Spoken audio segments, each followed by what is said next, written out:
cheers to another episode of the Wine Notes Podcast. I'm your guide, AJ Weinzettel, on this journey of stories showcasing the people behind the wonderful world of wine, where we dive into conversations ranging from terroir, viticulture, to favorite music, superpowers, and more. Please enjoy this episode of the Wine Notes Podcast. Aaron, thank you so much for taking the time to be on the podcast today. I really appreciate it. You're quite welcome. I'm glad to be here. Thank you.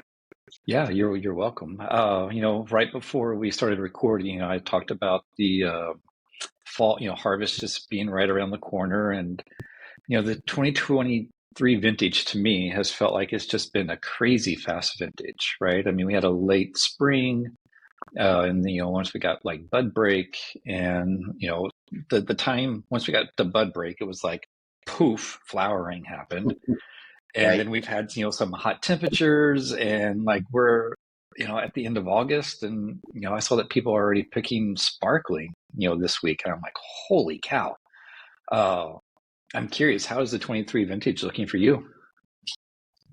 We, at this point, are sourcing about a third of our grapes from our estate, and the other 2/3 from other parts of the Willamette Valley and also Rogue Valley. So we do a few warm climate varietals, and I think our experience kind of mirrors what's going on in the rest of the valley. So late bud break, I think we're high elevation, so we're kind of a week or two later than most other parts of the valley, or most other vineyards in the valley, I should say.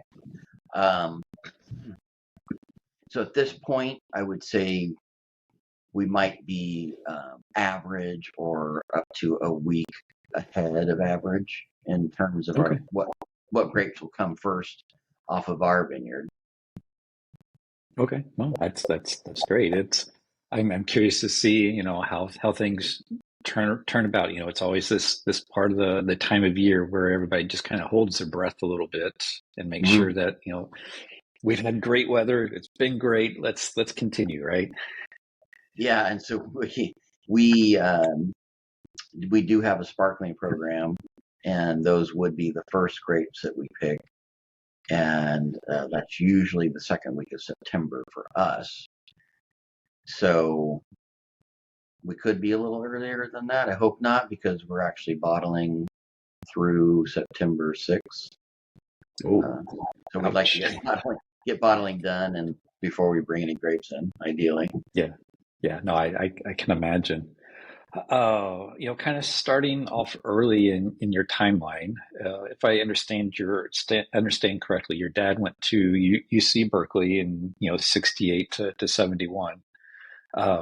Did he study viticulture there, or what? I couldn't get that information. Economics.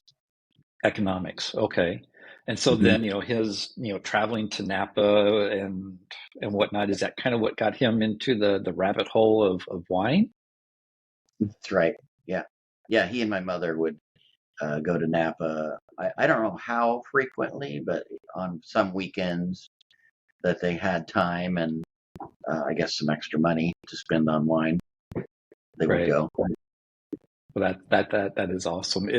And did that kind of help influence your career to become a winemaker? I mean, I know that there has to be some influence there. Yeah, definitely. My dad was a big part of that, and I went to Oregon State for crop and soil science, aka agronomy.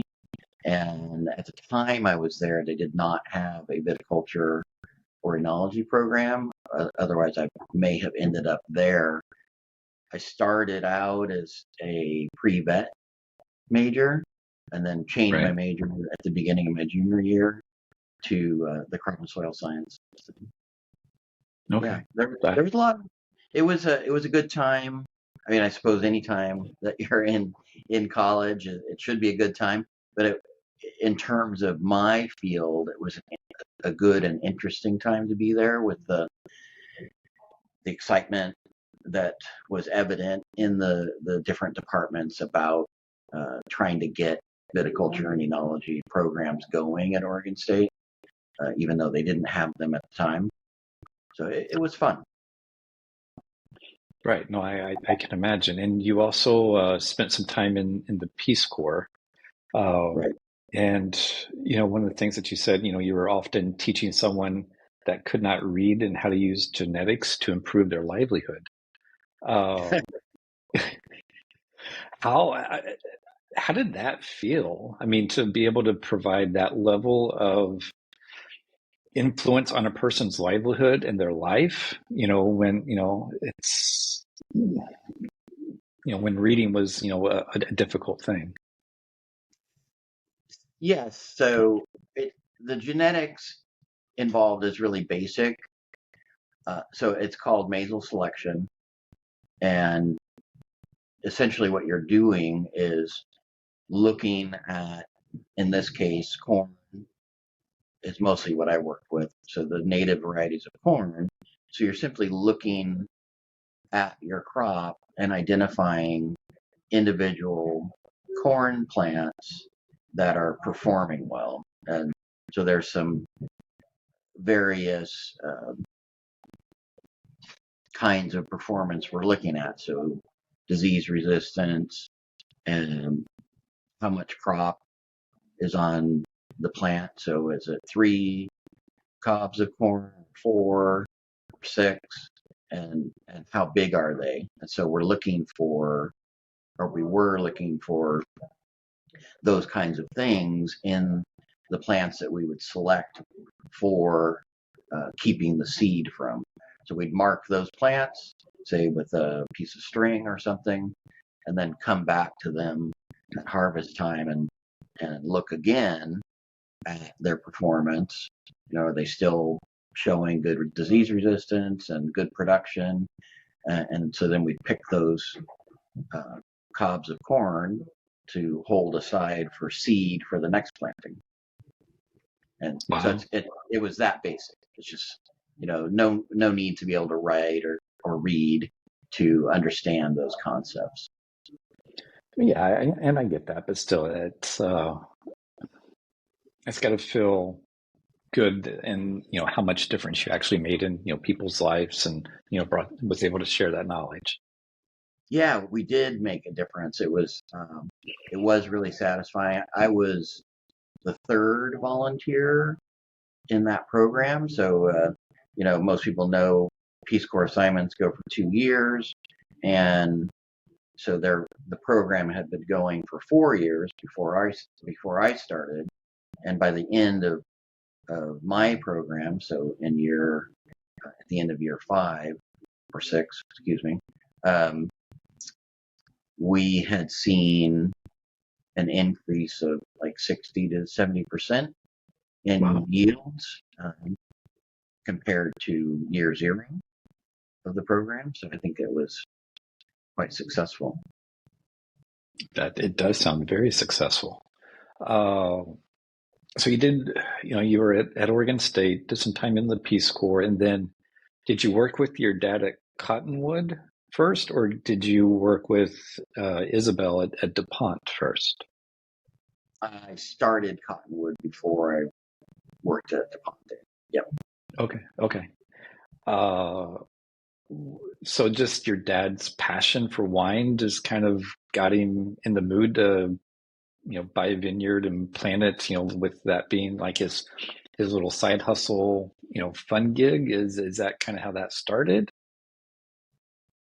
So in addition to wine, my dad was always passionate about anything having to do with agriculture, especially beef cattle was his main passion. So he and his partner had a property in the Eola Hills that they Right. bought in, I think, 91, 92, and about 20 acres, and a lot of it pasture and a little bit of forest. So we did have a little 2 acre plot that we decided to develop into a vineyard on that property. Um, so yeah, I think the reason behind Cottonwood had more to do with the wine passion than actually wanting to grow grapes. So that was the growing grapes was more of the side hustle, I guess. Right. No, that is great. And you did that project with your dad for quite some time. How did he did he get you out in the field and, uh tie you up with a bunch of rope and said, you will make wine for me, or how did that happen? No, no, it was more my idea. So when I got back from Peace Corps in '96, I started into the industry on the vineyard management and development side of things, and I did that for 5 years until '01 when I did the internship with Isabel. But in, let's see, '99, we planted our little vineyard, and Right. we did our first cottonwood wine in the '02 vintage. Wow, very nice. Did so it looks like cottonwood isn't around anymore. Is that Yeah, we quit doing that in with the 2015 vintage, I believe. wow? Can I ask why you decided to kind of shut that down? Um, well, as it is, I feel like I have 2 or 3 jobs already, and Right. that was the third or fourth one to do. So I think, and my dad was getting older, and he wanted to sort of begin to back out of it and retire, if you will. um, Right. so there was, if I had continued with Cottonwood, it would have been all me. So an additional job. My dad was doing all of the farming and accounting, and I was doing the winemaking and marketing and sales. So I think you could understand how that would be a lot more to Yeah. do.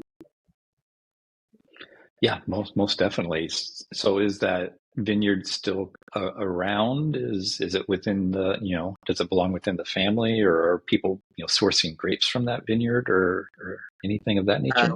We went ahead and removed the vineyard. Oh, okay. Yeah, Well, that had to be sad, I'm sure, in some respects. yeah. You talked about working with Isabel from DePonte. Oh, I've heard of her name quite a bit. She seems to be quite the influence, and makes some absolutely amazing wines. Mhm. What was that experience like for you to work with Isabel? Well, it was really great. I mean, she continues uh, the things I learned from her during that vintage continue to have a big influence on the way I think about making Pinot Noir and the practices that we employ in winemaking at Iris Vineyards. And I don't have a frequent contact with Isabel anymore, but I've seen her, here and there over the Right. years since working with her, and it's always a pleasure to see her and talk to her. Um, I like her, not only her winemaking style, but just the way that she goes about making things happen at the winery and teaching, and very inspirational person. Yeah, yeah. I visited a vineyard called Lonesome Rock earlier this year, Mm-hmm. and from my understanding, it used to be owned, uh, so the couple who bought it, the husband was telling me, Danny, was that he bought the vineyard from the owner of DePonte, and Mm-hmm. that Isabel makes Lonesome Rock's wine, today.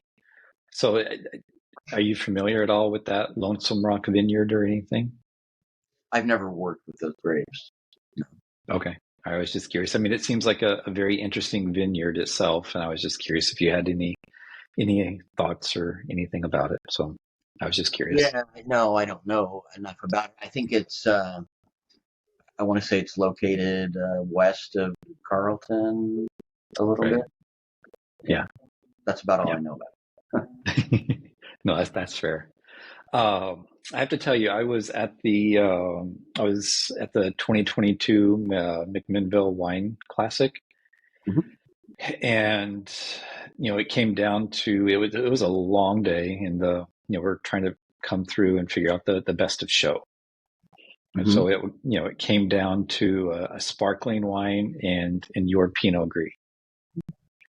And I have to say, I was pulling for the sparkling because I'm a big sparkling fan, and two, Yeah, sparkling is just to me, it's up and coming, it's up and rising. it is. Uh, and first, let me just say congratulations on on your Pinot Gris getting the best of show. That was quite something. Thank you. Yeah, you're welcome.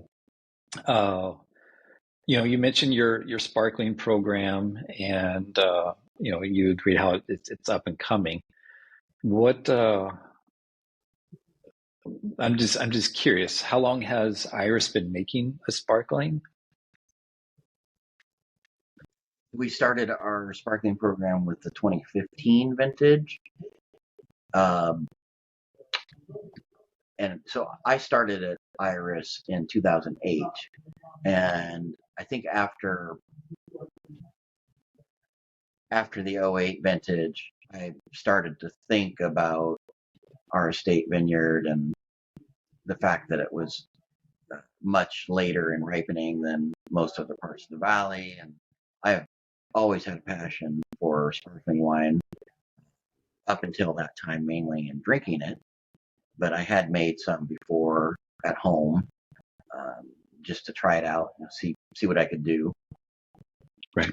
And so I began to suggest to the owners that we think about, starting a small traditional method sparkling program. In 2011, we had a very cool vintage, late bud break, late bloom, cool summer. Um, and this still amazes me, we saw that we weren't going to get our grapes ripe enough to make much of it into red Pinot Noir wine.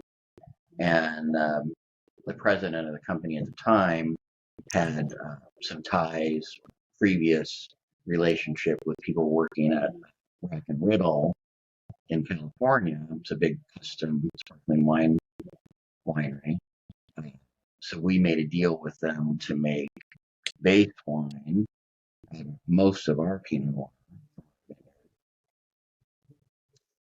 base for sparkling wine, yes. And even at that, we didn't pick the bulk of our Pinot Noir until after the 1st of November in that Holy year. cow. Yeah. And I think they requested a maximum TA of 10 grams per liter, and we were just below. So, yeah, that was an interesting vintage. So, following the 11 vintage, I started to push a little harder for, making some sparkling, at least in years like that where it was really cool and we were trouble getting grapes ripe enough for red wine. Yeah. Finally, in 15, I went ahead and I made a batch using on my own time and money using chalice fruit. I made a Brut Rosé, and they liked the wine and they bought the program from me. So here we are. Congratulations. Yeah, thank you. Yeah, no, you're welcome. So today, are you doing everything in-house? Because I know a lot of people use, Radiant Sparkling, to outsource it. I'm just kind of curious. Yeah, so we do everything in house, and we built our own riddling bins, or our own tirage bins, excuse me, and riddling racks for using here in house. So we do make all the base wine, we do the tirage bottling here, and aging on tirage of all the wines. and then we do the disgorging as well. So we don't send anything out. Well, and I imagine that hand riddling is that gets to be fun at times. It is. I mean that in quotation marks. We did buy a gyro pallet or auto Okay. riddler. Yeah. So we Okay. do have. Very nice. Yeah, most of it goes on the auto riddler. There's a miscellaneous small lots, or and lately, just because of the supply chain issues that seem to be alleviating now, we do have some sparkling entourage in bottles that don't fit in our cages for the auto riddler, so we have to hand riddle those. But it's not a whole lot of wine to do by hand. Well, that's good.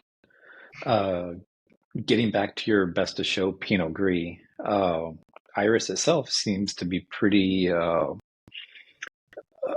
You and Iris, you all like your Pinot Gris, and you've heavily have invested in it, if I understand correctly. Mm-hmm. Yes. Yeah, it's a big part of what we do. I think that it kind of makes us unique amongst Oregon wineries to have such a big focus on Pinot Gris.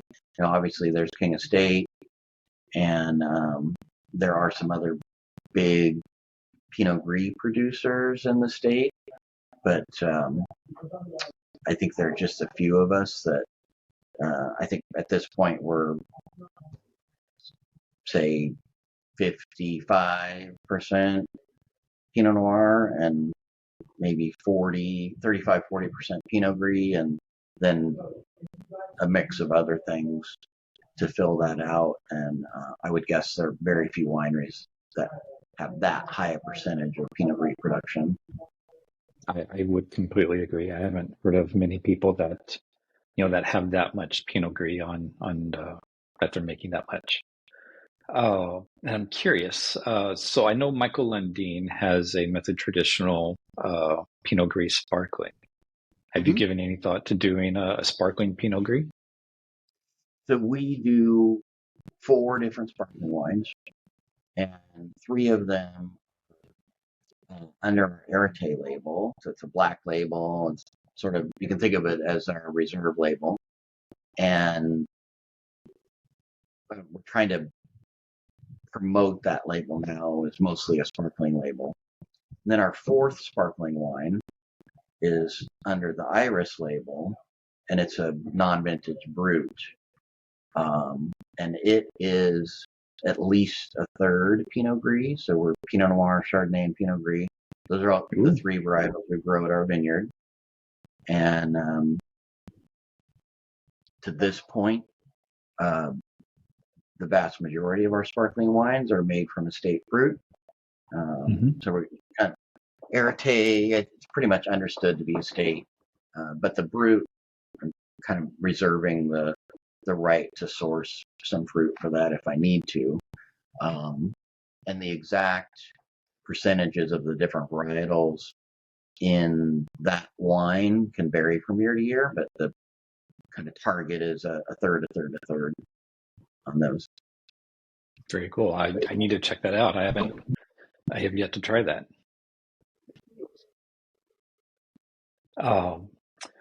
So I've read that you mentioned some advice that you'd give some young winemakers would be, if you're about to do something with wine and you think you know what you're doing, but you've never done it before, to make a phone call. Right. Have you?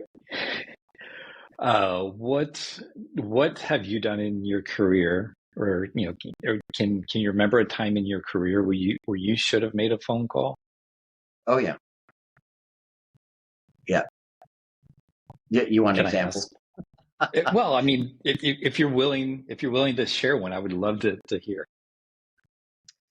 Well, the first thing that pops to mind is when I was assistant winemaker at Owen Rowe. We had this lot of Pinot Noir that was pretty high in pH. I think it was approaching 4 in pH. And So there's that high of a pH, you can have some issues with microbiological stability and things like that. And so that was what I was thinking about when I decided to adjust the acid on that wine, and probably took it a little too far. And it wasn't stylistically within what the winemaker's goals were for that wine. So, yeah, definitely would have been a good time to make a phone call on that one. Yeah, I can imagine. Oh, we always hear stories of the Oregon wine community, how they kind of come together and help each other out. Is there a time that you can remember in your career where the Oregon wine community has like stepped up and, bailed you out and helped you out in a big way? Hmm. I think it happens in little ways all the time. I can't say that I've had. I guess it depends how you look at it, like how big it is. Right. But just in terms of finding the grapes that I need each year, the connections that I have within the industry, whether it's on the viticultural side or that I developed in the first part of my career or later on, just knowing people who are growing the grapes and knowing other winemakers who, finding out where they're sourcing or if they know of a vineyard that has grapes available. It's just always really useful to have those connections to be able to put everything together for the coming harvest in terms of fruit sourcing. There's always, we're talking about making the phone call. Despite my years of experience in winemaking, every once in a while there's a situation you haven't dealt with before, a little wrinkle you didn't expect, and so there's resources out there for all of us. Yeah, most definitely. There are definitely some great stories, and everybody helps one another, which is always good to see. Yeah, and it's important to do. Not only does it encourage more of a sense of community, but I think most winemakers in Oregon, or Willamette Valley, if you want to just talk about the Willamette, understand that it's in our interest that everyone in the region is making good wine, because it just makes everyone who's buying our wine and drinking our wine more likely to continue to do so. So, if winery X over here isn't getting any advice from anybody and they're making wine that's subpar, that reflects on all of us. Yeah, that is so very true. So I have some rapid fire questions for you, then I can get you out of here. All right. All right. Who is your favorite artist to listen to during harvest? Boy, we do listen to music. My tastes are kind of varied, and I, gosh, artists. I love classic rock. I love um, funk and hip hop and things like that. If you're gonna make me mention a name, I'll just say Aretha Franklin. That's cool. That's great. So just a quick sidebar question on the classic rock question. On the classic rock. I had a discussion this past weekend with somebody, and we were playing some classic rock, and a late 1980s band came into that mix. It was one of the hair bands. So Sorry, I, I was having a small interruption there. Sorry about that. Oh, no, that's okay. So the question is, would you consider the late 1980s hair bands to be part of the big umbrella for classic rock? I'm going to say no. I would agree. Uh, yes, no, I would agree as well. But when you look at it in terms of today, it probably is classic rock, and that's hard. That's hard for me to get around. Oh, sure. And I love 80s rock too, but I don't really consider it to be classic. No, I would agree. Uh, what is your favorite indulgent food? Lasagna. Nice. Yeah. If you could choose, My mom was always, she loved to make lasagna for special occasions. So I always got that, for my birthday or things like that. And so it's a strong kind of childhood memory. And so I make it myself now, but nice. it still feels special. It is. There's something special about lasagna. I love it through and through. Yeah. If you could choose a superpower, what would it be?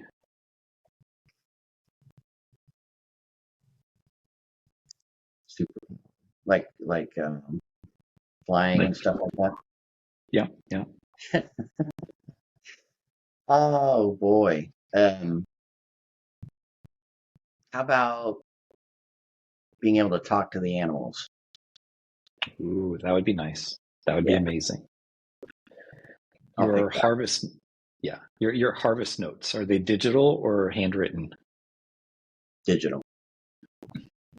And then last book you read, it could be on Audible or even like a podcast or something.